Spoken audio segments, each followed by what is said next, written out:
আসসালামু আলাইকুম। আপনারা সবাই কেমন আছেন? আমি ভালো আছি, আলহামদুলিল্লাহ। একটা বিষয় নিয়ে আজকে আপনাদের সাথে কথা বলতে আসছি। আপনারা জানেন, বাংলাদেশ দুটা দল পরপরভাবে রাজনীতি করে আসছে, এক আওয়ামী লীগ, দুই বিএনপি।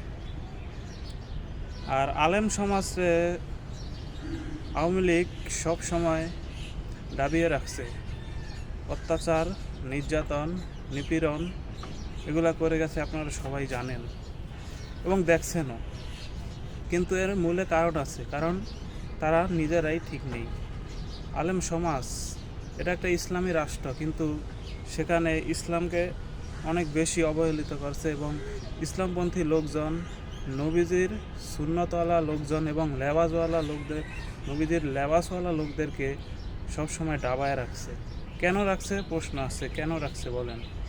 কারণ তারা বুঝে গেছে, যখন কোনো ইসলামপন্থী লোকের হাতে ক্ষমতা যাবে, তখন তারা ন্যায়, নীতি এগুলোর মাধ্যমে সমাজে ঘটে যাওয়া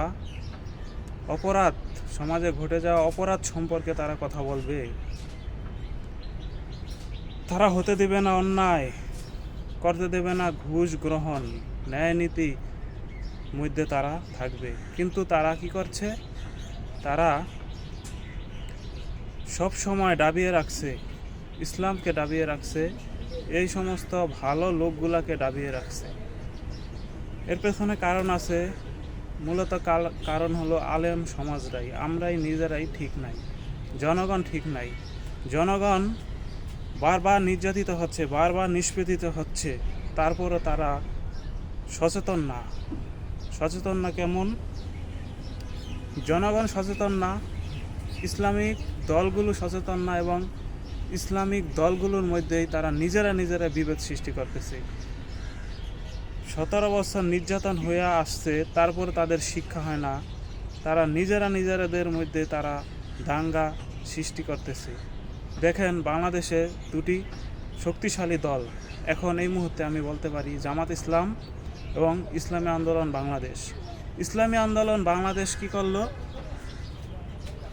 করলো? তারা জামাতের সমস্ত ত্যাগ তিতিক্ষাকে ভুলে তারা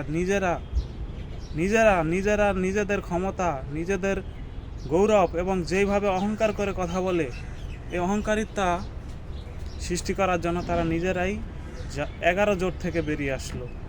11 জোট থেকে বেরিয়ে তারা এককভাবে নির্বাচন করবে। এটা বলেন ঠিক হয়েছে? কখনোই এটা ঠিক হয় নাই। কারণ আপনি দেখবেন, বাঁশ চিনেন, বাঁশের কঞ্চা, একটা কঞ্চা আপনি সহজেই পাও দিয়ে পিষায় ভাঙ্গে ফেলতে পারবেন। যখন ওই 20টা কঞ্চি একখানে করেন, দেখেন আপনি পারেন কিনা ভাঙতে, কখনোই পারবেন না। তাই ইসলামপন্থী দলগুলা এরকম ভাঙন সৃষ্টি হইলে আপনারা তো ক্ষমতায় যাইতে পারবেন না, ইসলাম কায়েমও করতে পারবেন না।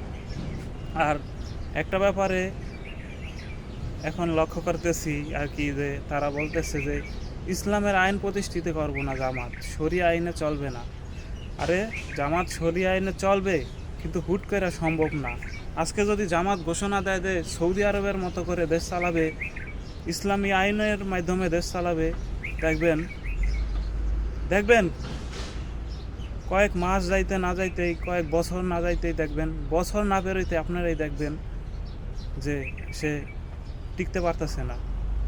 এবং কি এখনই দেখবেন যে বহির্বিশ্বে তারা টিকবে না, কারণ বহির্বিশ্ব থেকে একটা চাপ আছে।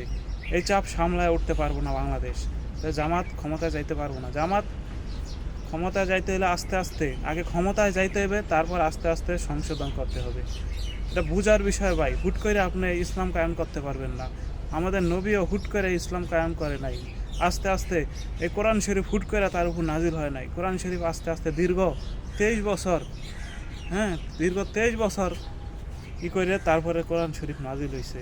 তাই এরকমও সব বিষয় আপনি হুট করে পারবেন না। এবং ইসলাম যখন নবীজি বিধর্মীদেরকে, যখন নবীজি ইসলামের ছায়াতলে আনার চেষ্টা করছে, তখন দেখবেন, তখন নবীজি তার কাছের মানুষগুলোর আগে দাওয়াত দিচ্ছে, ইসলামের দাওয়াত দিচ্ছে। সে কিন্তু প্রথমে দূরের মানুষের দাওয়াত দেয় নাই। দূরের মানুষের প্রথম দায়িত্ব কিন্তু আঘাত হানতো, আস্তে আস্তে নিজেদের মধ্যে, হ্যাঁ, নিজেদের মধ্যে বোঝাপড়া আলাপ আলোচনার মাধ্যমে দাওয়াত দিয়া ইসলামের দাওয়াত দিয়া তারপর নিজেদেরকে একত্র করছে। এখন আপনারা বাংলাদেশের ইসলামী আন্দোলন আর জামাত শিবির দুইটা দল, আপনারা নিজেরা আলোচনায় নাই না, ইসলামকে সামনে নাই না, আপনারা নিজেদের স্বার্থের কারণে যে সইরা গেলেন গা, সইরা যাওয়া নাকি খুব একটা লাভ হইব আপনাদের।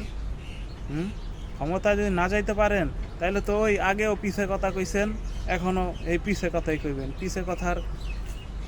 পিছে কথার আপনাদের অভ্যাস হয়ে গেছে, পিছে কথা বলা। সামনে দেওয়া নেতৃত্ব দেওয়ার ক্ষমতা আপনাদের নাই। যদি নেতৃত্ব দেওয়ার ক্ষমতা থাকতো তাইলে এরকম করতেন না। আপনাদের আসলে কি বলবো, কোনো উচিত বা আপনাদের কোনো শিক্ষা হয় না, শিক্ষা গ্রহণ করেন না। ওই পিছে থেকে কথা বলা আপনাদের অভ্যাস, এবং সেটাই আপনারা আপনাদের কর্মকাণ্ডের মাধ্যমে সেটাই আপনারা বুঝাইয়া দিলেন। অনেক কিছু করার ইচ্ছা ছিল, যা আর ভিডিওটা দীর্ঘায়িত করব না। ঠিক আছে, আল্লাহ হাফেজ, ভালো থাকেন সবাই।